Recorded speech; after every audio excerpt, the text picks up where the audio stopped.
Bienvenidos a un nuevo encuentro del podcast del Voto Consciente, un espacio de diálogo y para informar y educar a la población de Santa Cruz durante estos procesos eleccionarios en una segunda vuelta para elegir al gobernador del departamento de Santa Cruz.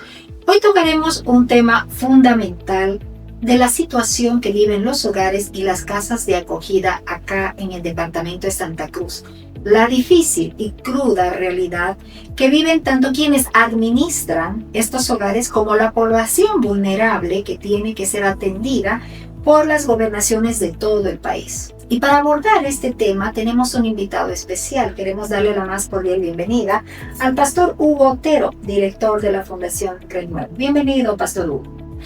Muchas gracias. Realmente muy contento, María, por la invitación a este podcast tan importante como es el voto consciente. Más en una situación en la cual estamos viviendo ahora, que Santa Cruz se va a enfrentar a una segunda vuelta para elegir a nuestro futuro gobernador, y sería muy importante tocar estos temas para ver qué piensan sobre la realidad de la población vulnerable en Santa Cruz. Conozcamos quién es nuestro invitado de esta sesión.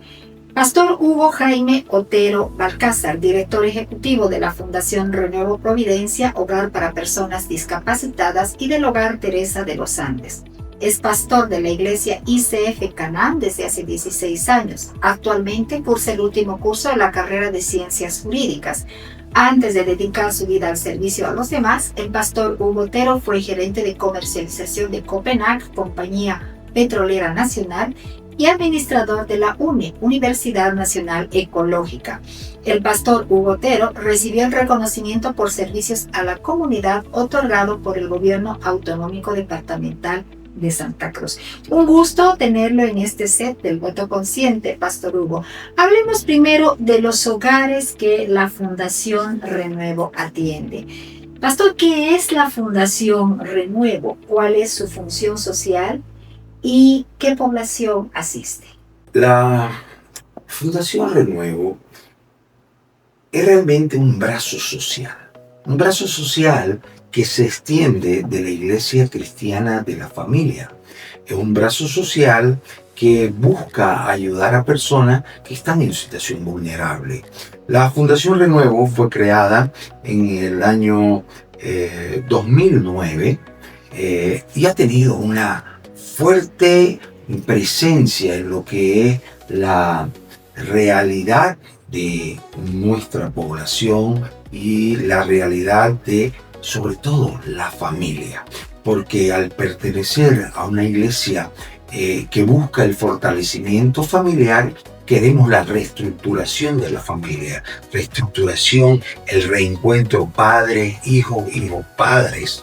Y pensamos que como fundación teníamos que buscar cómo llegar a estas poblaciones vulnerables. Primero, la Fundación Renuevo creó alrededor de 5 guarderías en Santa Cruz para un sector social de familias que estén comprometidas, familias que estén vulnerables, familias que estén en un proceso de desvinculación entre ellas. Es decir, familias que por ahí papá, mamá se fueron a trabajar al exterior y el hijo vivía con el abuelito, estaba en la calle con un tío. Entonces tratamos de buscar esa población y hemos venido trabajando durante muchos años como Fundación Renuevo con lo que era las guarderías. Luego también como directorio vimos la gran necesidad de trabajar de una manera sistemática, metodológica, organizada, multidisciplinaria en la recuperación de personas que estaban en adicciones. Porque vimos que Santa Cruz proliferaba muchísimo y uno de los grandes problemas de la destrucción familiar era el flagelo de la droga, el alcohol y muchas otras cosas que por falta de valores y principios estas personas habían quedado totalmente vulnerables. Creamos el Centro de Rehabilitación Canaán en el año 2011 y desde entonces trabajamos sin parar. Miles de personas han sido trabajadas, de ellas gran porcentaje rehabilitadas y cientos de familias reintegradas, ¿no? Reintegradas porque han visto el poder de un trabajo realizado de manera sistemática y metodológica, pero con valores y principios que Dios nos da para cada uno de nosotros. Nosotros trabajamos de manera cognitiva conductual, tenemos multimodal de Lázaro, pero la principal fuente de trabajo con la rehabilitación de personas es enseñarle los principios, la ética y lo que nos enseñó Jesús en la Biblia para poder transformar una vida y ser de testimonio y que esa transformación dé frutos a través del tiempo. Con el pasar de los años también entramos a la problemática de ver patologías duales de la misma conducta de consumo de droga. ¿Qué es patología dual? La patología dual son consecuencias que la droga va dejando y va formándose dentro de las personas como esquizofrenia, desarrollan bipolaridades, delirios extremos en los que consumen alcohol y todo ese tipo de cosas que nosotros entendimos y vimos que era necesario trabajar como la palabra de Dios dice, cuerpo, alma y espíritu, ¿no? Entonces también empezamos a ver de que había muchas personas que querían salir de sus adicciones, pero no podían porque ya el cuerpo necesitaba endorfina, serotonina, adrenalina, y vimos la necesidad de incorporar en el equipo de trabajo médicos, psiquiatras, psicólogos, que puedan trabajar con ellos. Entonces entendimos la patología dual.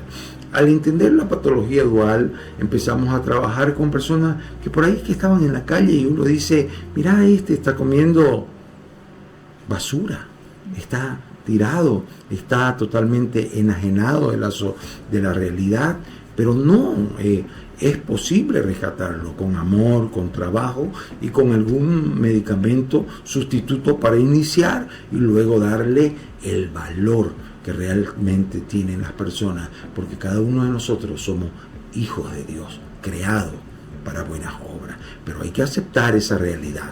Entonces, se nos habló hace 4 años atrás, a raíz de una gran crisis que hubo, muy parecida a la que estamos viviendo, los hogares en Santa Cruz en este momento, donde los recursos escasearon y un hogar que en un momento fue modelo a nivel Bolivia y Sudamérica, el hogar Teresa de los Andes, estaba siendo totalmente desmembrado. La administración había perdido el rumbo y tenían que deshacerse de las propiedades.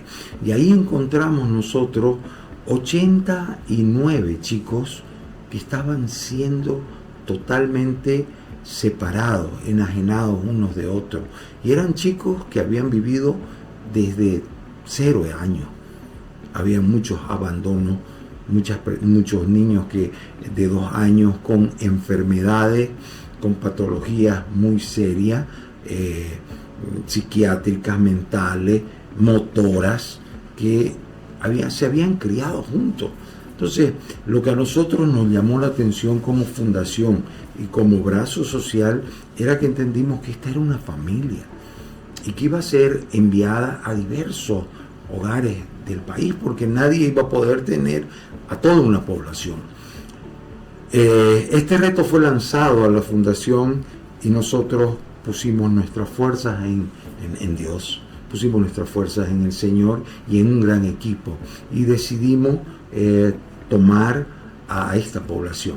Hace 4 años se vio la forma de cómo adecuar un lugar que nos fue dado en Montero y se llevó Renuevo Providencia.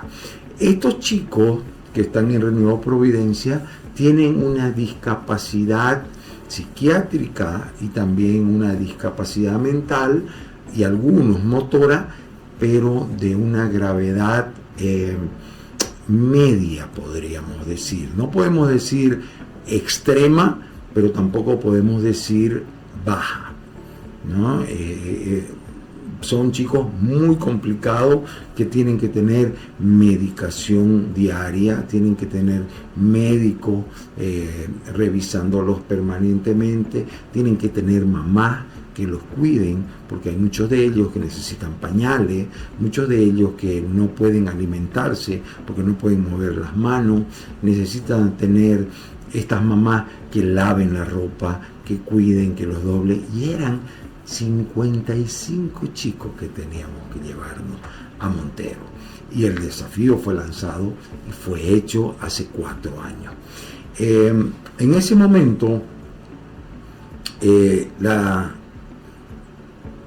Dirección de Salud, que estaba la Secretaría de Salud Departamental, junto con el CEDES, determinaron que los chicos de una condición extrema, es decir, crónica, permanente, que eran 38, quedaran en un pequeño lugar que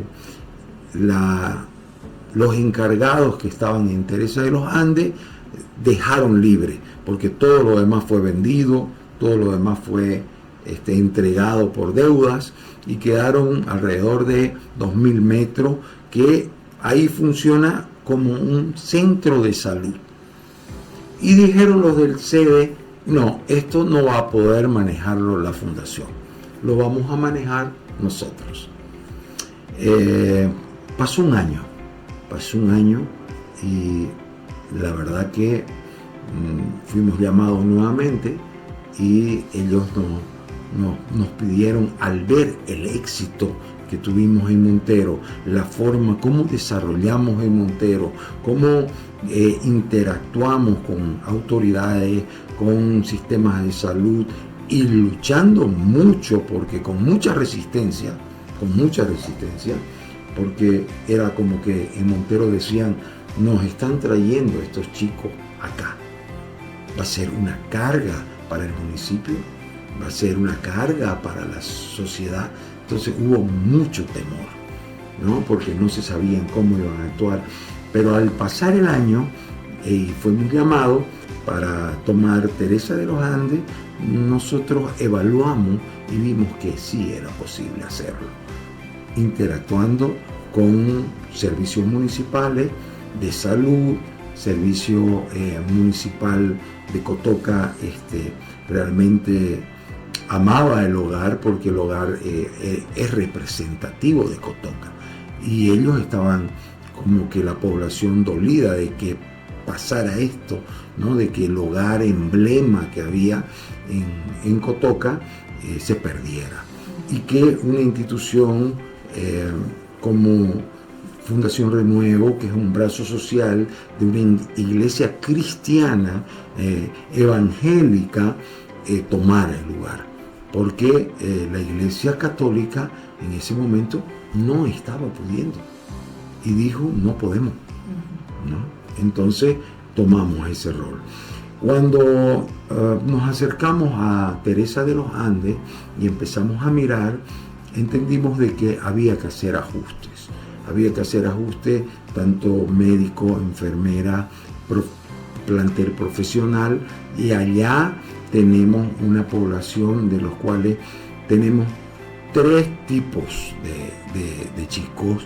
Nosotros llamamos chicos, pero ya tienen edad. Hay algunos ahora internados que son menores de edad, pero hay otros que ya pasaron la mayoría de edad y siempre van a estar en esa ventana no sé, 2 años, 3 años, 5 años, y esta discapacidad total es de todo. Es decir, ahí tenemos en este momento 34, 35 chicos que necesitan cambiarse pañales 4 veces al día. Necesitan ser tratados por diferentes patologías, tienen columnas bífidas, tienen esclerosis múltiple, tienen muchas carencias. Entonces tenemos 3 poblaciones. Una población que llamamos hospital, que ahí tenemos alrededor de 8 chicos que necesitan, por ejemplo, una atención y una alimentación por sonda. Hay que prepararle un alimento especial para meter por la sonda.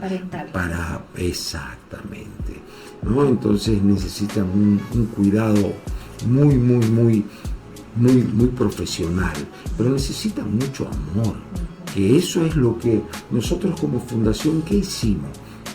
Cuando Teresa de los Andes tenía el SEDES. El SEDES podía hacer este trabajo como profesionales médicos, pero ¿qué pasaba? El SEDES, al tener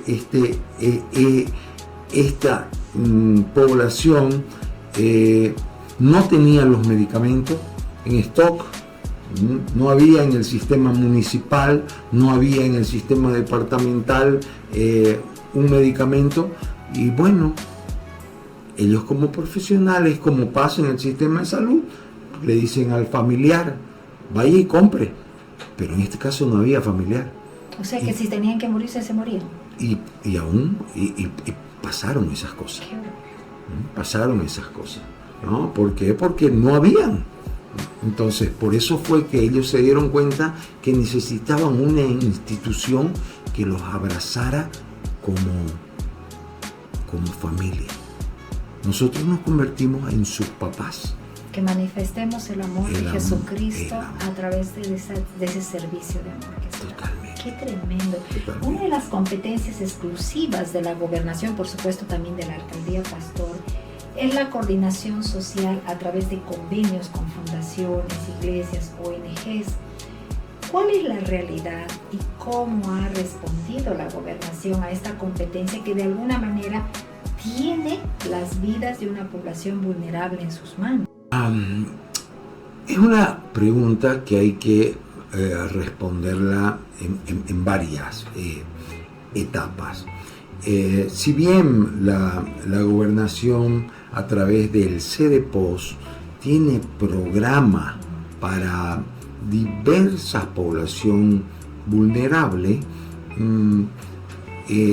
también entendemos que los presupuestos nacionales para estas poblaciones se manejan con recursos que son variables, es decir, por ejemplo, impuestos del IDH, ¿no? Entonces, este año el IDH bajó el ingreso y el presupuesto que tenía tal programa bajó y tal programa no puede continuar y tiende a desaparecer, ¿no? Entonces hay una gran necesidad de ver cómo financiar estos programas de una manera sostenible en el tiempo. ¿Para qué? Para que no dependa de una visión de una gobernación o de una alcaldía, porque hay una alcaldía o una gobernación que tiene una visión de desarrollo urbanístico y tiene que invertir mayor recurso en asfalto o crecimiento de losetas, pueblos, que está bien, es válido, y no le dan la importancia necesaria a las políticas sociales. Entonces los recursos bajan y cambian, ¿no? Y han ido cambiando durante muchos años. ¿Y qué pasa cuando, por ejemplo, la gobernación no les hace los desembolsos? ¿Cómo funciona Teresa de los Andes? ¿Cómo funciona Canaán? ¿A dónde apelan? Claro, yo creo que todos los hogares, nosotros tanto en Santa Cruz, que son alrededor de 75 hogares acreditados por la gobernación y otro tanto por el gobierno municipal. Lo que tenemos como presupuesto no cubre una necesidad, no cubre un diario, vamos a decir, para una persona. Porque en este momento estamos hablando de alrededor de 16 bolivianos con 50, 60 centavos, que ese es el presupuesto para uno de estos chicos. Imagínense que tiene que desayunar, tiene que almorzar, comida tiene especial, que merendar, tiene que cenar, tiene una dieta especial, tiene medicamentos, tiene limpieza, tiene pañales, tiene personas que hay que contratar, porque tampoco las políticas sociales da para que puedan contratar al personal necesario. Porque, por ejemplo, mi caso, voy a hablar de caso Teresa de los Andes o Providencia. Providencia tenía que trabajar con 10 mamás para atender una población de 55 personas. 10 ítems entre enfermera y cuidadoras, ¿no? Educadoras. Y eso no fue posible, solamente se hizo el primer año. Luego se fue recortando, porque se fue recortando el presupuesto. Hoy día tenemos 5. ¿Y la misma cantidad de población? La misma cantidad de población. No, aumentamos la población. Aumentamos la población porque nosotros como fundación tenemos que ver que hay necesidades y hay familias que sí necesitan este apoyo, y nosotros, como no dependemos del 100%, ni del 80% ni del 50% del apoyo de la gobernación, pero sí dependemos del convenio que nos da la tutela. No es que nos dé la tutela la tiene la gobernación, la institución, pero nosotros somos ayudadores y tenemos la tenencia de ello. Nos permite, como instituciones sin fines de lucro, buscar recursos, tocar puertas, mandar cartas, buscar empresas, buscar ONG a nivel internacional para que nos puedan apoyar en esta labor, porque sería totalmente imposible si nos quedamos con el presupuesto departamental o municipal y o nacional, porque habían presupuestos nacionales que ya no hay, y eso es lo que tenemos que tratar de como sociedad civil, tratar de buscar para cambiar ese enfoque, ¿no? Para poder tener una población vulnerable sostenible en la economía. Esto quiere decir que una vez más la Iglesia se torna en un ente fundamental dentro de la sociedad, porque creo que viene a ser la única que responde, valga la redundancia, con responsabilidad a este tipo de situaciones sociales que atingen.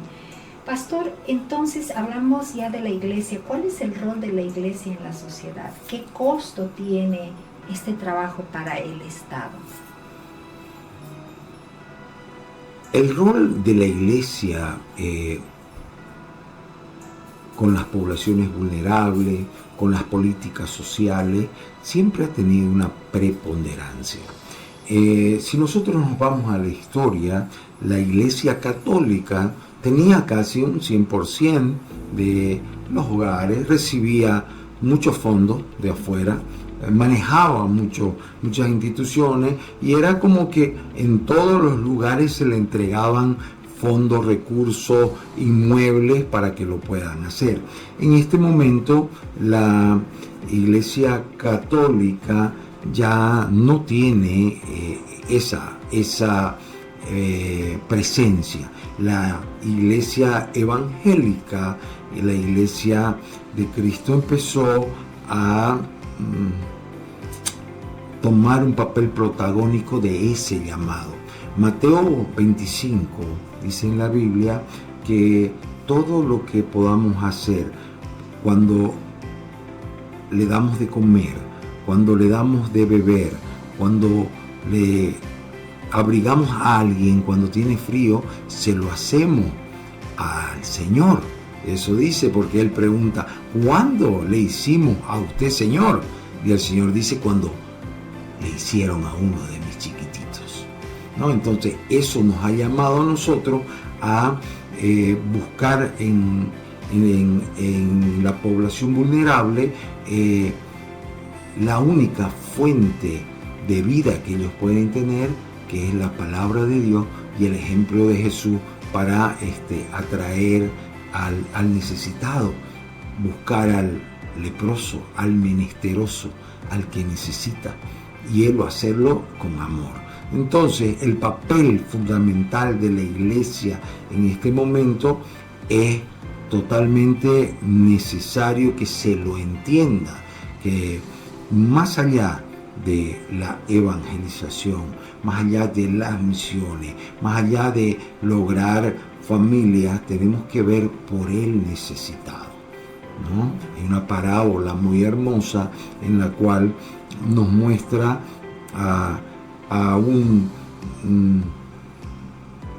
una persona tirada en el piso, dejada en el suelo, al buen samaritano, ¿no? A esta persona que viene caminando y antes había pasado un levita, había pasado un sacerdote y lo dejó, pero este buen samaritano lo alza y lo lleva y lo deja en una posada, pone recursos para que sea cuidado, ¿no? Que eso es importante, y esta persona es seguramente mejorada en su situación. Y eso es lo que nosotros tenemos que buscar como iglesia, buscar que los actores de la sociedad se alineen a la visión que tiene el Señor Jesús para la vida de las personas. ¿Existe alguna ley, pastor, que proteja a esta población vulnerable? A ver, en realidad existen muchas leyes que tendrían que proteger a esta población vulnerable. Podemos empezar con la pirámide de Kelsen, ¿no? Que viene a ser la constitución política, las leyes internacionales. Tenemos la ley 548 que protege al niño, adolescente. Tenemos la ley 369 que protege al adulto mayor. Tenemos la ley 348 que también protege a las mujeres. La ley 450 que tendría que proteger a las poblaciones que también son vulnerables, indígenas, que hay mucho en este momento. Ahora, nosotros como CEDEPOS, y digo nosotros porque CEDEPOS es el ente políticas sociales departamentales que vendría a ser nuestra dirección, están sin un rumbo bien definido. Y lo vamos a ver que si escuchamos a candidatos en este momento, si escuchamos a políticos en este momento, hay algunos que conocen del problema porque han estado ya en política y saben lo difícil que es manejar, pero no hay una dirección de cómo podemos hacer que ya no dependamos de un impuesto, que ya no dependamos de una voluntad política, que ya no dependamos de una situación, sino que tengamos algo sostenible en el tiempo y podamos ser realmente una respuesta como sociedad, ¿no? Hace 2 días la prensa señalaba que hay más de 5.025 niños y adolescentes que se encuentran en situación de abandono en este momento en el país. La mitad, según estas cifras, estarían en el departamento de Santa Cruz. Esta autoridad explicó que en las visitas que se realizó a los centros de acogida del país se identificó que evidentemente hay una reducción del 12% de la población menor de 18 años en relación al año 2025. Pero además se estableció que el 70% de estos establecimientos no pertenecen al Estado. 13% son parte de la administración pública y el resto es parte de la administración compartida entre iglesias y gobernaciones. Estos hogares, casas de rehabilitación, casas de acogida, han conformado acá en Santa Cruz una asociación de hogares, pastor. La gran mayoría atendidos por las iglesias evangélica y católica. ¿Usted sabe cuántos hogares hay en Santa Cruz y cuál es la cantidad de población o usuarios que se atiende actualmente? Sí, mire, esos datos que manejaron se quedaron cortos. Porque si bien hablan de que hay una reducción en los hogares de personas atendidas, jóvenes o adolescentes y niños, pero hay un crecimiento exponencial en niños de situación de calle, en jóvenes en situación de calle. No es que han sido reinsertados a un hogar o reinsertados en la sociedad, sino más bien como no han podido dar soluciones los hogares por infraestructura, por recursos, hay muchos que han vuelto a las calles porque tratan de volver a una familia y esa familia aún no está preparada. No hemos preparado a la familia para volver a reinsertar. Entonces ese chico o ese niño vuelve a la calle y vuelve a delinquir. En Santa Cruz creemos, y bajo datos muy certeros, que nosotros como hogares, como asociación de hogares, al cual mi persona representa como presidente de la Asociación de Hogares, Centros para Personas Vulnerables en Santa Cruz, tenemos albergado alrededor de 3.000 personas, entre niños, adultos, discapacitados, personas que necesitan hogares o centros nutricionales, ¿no? Entonces, si nosotros pensamos que tenemos albergados cerca de 3.000, ¿cuántos hay afuera? Aún. Porque si nosotros vemos y nos vamos a las zonas rojas, por decirlo, que conocemos, cordón ecológico, parte de atrás de la terminal, Cuarto Anillo, la Piraí, y lo vemos en las calles, lo vemos en todo el tiempo, y a veces volcamos la mirada.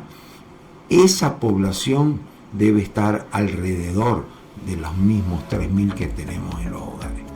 Entonces es tremenda la necesidad de ver lo urgente y lo importante que las políticas sociales se deben tornar en el departamento.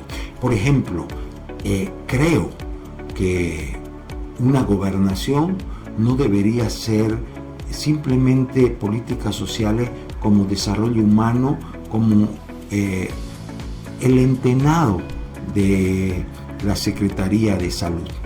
¿Por qué digo el entenado? Porque ¿qué es lo más importante para la Secretaría de Salud? Los hospitales, los médicos y los que están enfermos, y está muy bien.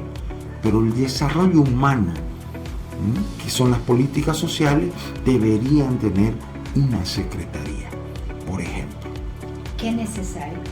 Nosotros el año pasado acompañamos algunas de las tantas acciones que la Asociación de Hogares ha seguido para que la gobernación cumpliera con la obligación de los desembolsos, y entendemos y sabemos que a la fecha todavía les adeudan.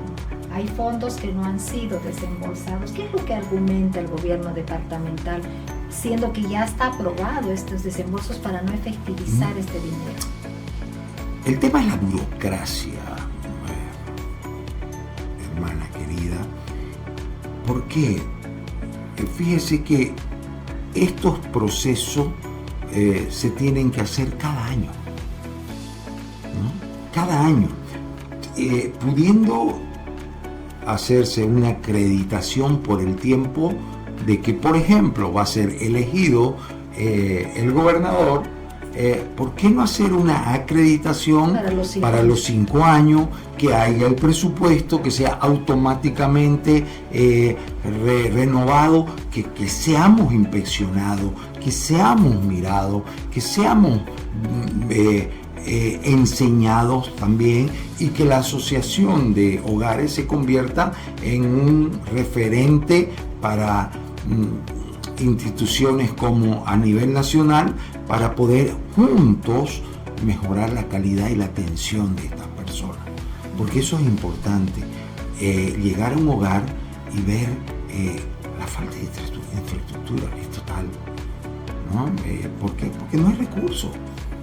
¿Cuál sería una infraestructura y una estructura multidisciplinaria de profesionales que requiere como mínimo un hogar, por ejemplo, como Teresa de los Andes? Un hogar como Teresa de los Andes requiere el personal que tiene, por ejemplo, médico, enfermera, cuidadora.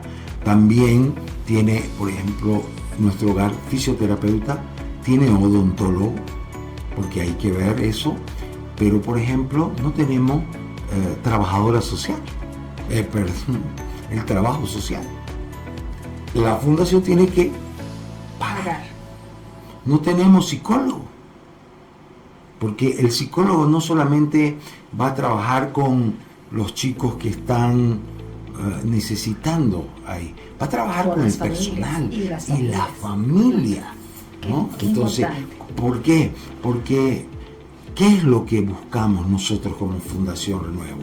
Como Fundación Renuevo en nuestros hogares Providencia, en los centros Canaán, en el hogar Teresa de los Andes, es que esa familia que ya perdió la esperanza, que tal vez lo dejó abandonado, vuelva, aunque sea a visitar y abrazar, porque había un momento en el cual si aparecía una familia, se lo querían devolver. Entonces la familia era como que huía, ¿no? Nosotros hemos encontrado en este último tiempo que alrededor de un 15% de los chicos que estaban ahí, que no tenían familia, sí tenían un primo, sí tenían un hermano, sí tenían una mamá, aunque sea mayor, que hemos atraído para que los visiten y vieran ustedes qué hermosa alegría. Brillaban esos ojos, porque el escuchar la voz materna, al escuchar la familia, el abrazo que se puede dar, realmente eso es lo que nos llena el corazón. Definitivamente. Ayer hemos tenido, el domingo pasado hemos tenido las elecciones para gobernador. Precisamente el programa del voto consciente ha hecho un análisis y de hecho hemos expuesto los planes de gobierno de cada uno de los candidatos, pero en ninguno se considera esta población vulnerable como una prioridad dentro de los mismos planes de gobierno. ¿Por qué cree usted que ocurre esto? Yo creo que es una concepción que hay que cambiar desde las estructuras básicas, ¿no?, de crianza. Porque de pronto usted ve una familia que tiene sus niños y ve a un niño de la calle y le dice: no te acerques, tené cuidado, no abras el vidrio. Entonces ya va creciendo como que no importa esa persona. Es una cuestión de mentalidad y creo que tenemos que trabajar a futuro. Pero no podemos también pensar solo en futuro, tenemos que pensar en este presente, y que este presente ahora tenemos una segunda vuelta para el departamento. Creo que los dos candidatos que están enfrentando esta segunda vuelta deben tomar como muy importante, cosa que no ha sido hecho. ¿Por qué? Porque pueden pensar, no es una población activa en votos, ¿no? ¿Por qué? Porque no tienen familia, ellos no van a votar, es como que no importa. No van a generar tampoco para no van la a sociedad. generar para la sociedad, ¿no? Inclusive hemos visto que hay instituciones que dicen, ¿para qué invertir ya en ello? Nosotros hemos topado casos muy duros de llegar a un hospital y toparnos con profesionales que nos digan, no puedo ingresarlo a él porque fíjese su condición de él ya de vida, su pronóstico de vida es corto, no, tengo que atender a este otro, siendo que es todo lo contrario. A la población vulnerable hay que darle la mayor atención, y eso lo dice la Constitución. Así es. ¿No? Entonces creo que esta segunda vuelta tiene que mostrarnos los candidatos qué vamos a hacer con los ancianos, porque hubo un momento el año pasado en el cual, como usted decía, María, hubo momentos que tuvimos que salir a las calles. ¿Por qué? Porque decían, el adulto mayor no nos pertenece la gobernación, tiene que pertenecer a una instancia superior del gobierno. Las personas que están en situación de calle, que consumen droga, eso tiene que ir a seguridad ciudadana, no a CEDEPO. Entonces, todos estaban siendo dejados por una cuestión de números, ¿no? Entonces creo que ya no tienen que ver a la población vulnerable como número, tienen que verlo como personas y que pueden multiplicar, y en este tiempo su gestión tiene que ser diferente a las que hemos venido recibiendo hasta ahora. ¿Cuál sería su mensaje de cierre para el actual gobernador y para los dos candidatos que quedaron en segunda vuelta y que aspiran a ser gobernadores? Yo sin duda creo que el actual gobernador mostró una empatía por la población vulnerable. Es más, durante su gestión se hizo, por ejemplo, cuando este hogar, Teresa de los Andes, cerraba, y lo habían intentado muchos años antes, porque el hogar venía queriendo cerrarse, es decir, 4 años en un proceso, y no había quien. Este gobernador saliente, Luis Fernando Camacho, generó condiciones como para que se pueda hacer, eso hay que reconocerlo. Pero luego hubo una gestión que realmente tuvimos que salir, luchar, porque un presupuesto que tenía políticas sociales de 19, 20 millones de bolivianos para toda esta población, para todo el año, fue reducida a 3 meses, es decir, a 3, 4 millones de bolivianos, donde ya los hogares después de 3 meses no sabíamos qué íbamos a hacer, y tuvimos que gestionar hasta que apareciera. Y ahora, sin lugar a duda, en este último tiempo, la misma política, la misma actividad llegó a entrar en una burocracia. Se miró mucho más el papel, el acento, la letra fina, el convenio, el contrato, que la necesidad de darle una solución a esta población que es totalmente vulnerable. ¿Y cuál es el mensaje que viene? Tomen en cuenta de que en cada familia puede haber un anciano, en cada familia puede haber un discapacitado mental, puede haber un discapacitado psiquiátrico, puede haber un discapacitado social por consumo de cualquier tipo de adicciones. Tenemos que crear formas políticas para poder atraer, y eso tiene que ser hecho con principios, con valores que están plasmados en la palabra de Dios, para que sean estos frutos permanentes, no de un tiempo. Es definitivamente nuestro deber como ciudadanos, como hombres y mujeres que tenemos un sentimiento, un sentir por los demás, no solamente conocer esta problemática, sino contribuir, ayudar a esta causa. Vamos a colocar al final del programa un QR, Pastor, de la Fundación Renuevo, para que todo aquel que quiera sumarse como persona, como organización, como empresa, a contribuir a esta obra social que se realiza, lo haga. ¿Es posible esto? Sería maravilloso. Y aquí viene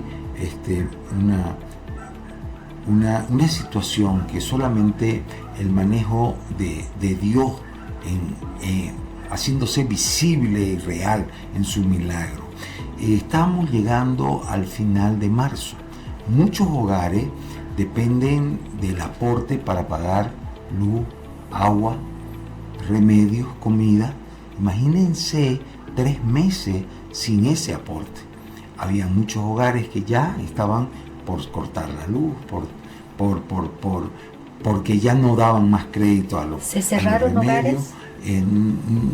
No se han cerrado. ¿Por qué? Porque hay personas, como están siendo ustedes, que se puede poner un QR y tú como que en persona que estás mirando esto, cada aporte, cada centavo, cada oración vale, porque podemos colaborar de 3 formas. Una, orando por cada uno de estos chicos y por las personas que estamos trabajando en ello. 2, poniendo tu esfuerzo, si eres un profesional y tienes tiempo, si eres una persona que quiere ir a ayudar a dar un poco de comer, si eres un voluntario, sos bienvenido. Busca un hogar, hacelo, acércate a ello. Y si puedes colaborar a través de un QR, como se va a poner ahí, o llamar, o buscar, llevar cosas, donaciones como de lo más simple, frutas, verduras, un pollo, lo que necesite a cualquier hogar que esté cerca. Y obviamente si se puede en este que vas a mirar, sería de una gran bendición. El hecho de en estos días de sacar y hacernos visible en la necesidad de lo que estamos pasando, medicamentos, alimentos, servicios, ha sido posible para el hogar Teresa de los Andes, el hogar Renuevo Providencia y el hogar Centros Canaán poder subsistir y salir adelante, porque hasta hoy día no hacen el desembolso. Qué tremendo. Esta es la dura realidad que vivimos no solamente en Santa Cruz, en nuestro país. Y es obligación, reitero, de todos nosotros coadyuvar, apoyar, pero sobre todo tomar conciencia. Y antes de emitir el segundo voto para gobernador, informémonos, revisemos qué es lo que proponen en sus planes de gobierno y también exijamos, aprendamos a exigir. Creo que ya estamos cansados de parches sociales, de leyes, de políticas públicas que no aterrizan a dar una solución a esta realidad. Hoy hemos estado en este programa con el pastor Hugo Otero hablando de un tema que casi nadie se atreve a tocarlo, pero que esa es la cruel realidad que enfrenta nuestro país. Poco a poco esto se hace visible y esperemos que con la colaboración de esta población que es tan solidaria, este pueblo tan solidario que tiene Santa Cruz, podamos ayudar a contribuir a que estos hogares sigan funcionando. Queremos agradecerle, Pastor Hugo, su tiempo, queremos agradecerle el espacio y sobre todo la franqueza con la que usted nos ha expuesto esta realidad. Estamos vísperas de una segunda vuelta, exactamente a un mes. Queremos invitar a la población a que se informe, a que lea y a que emita un voto consciente. Síganos, este es un podcast del voto consciente. Muchas gracias.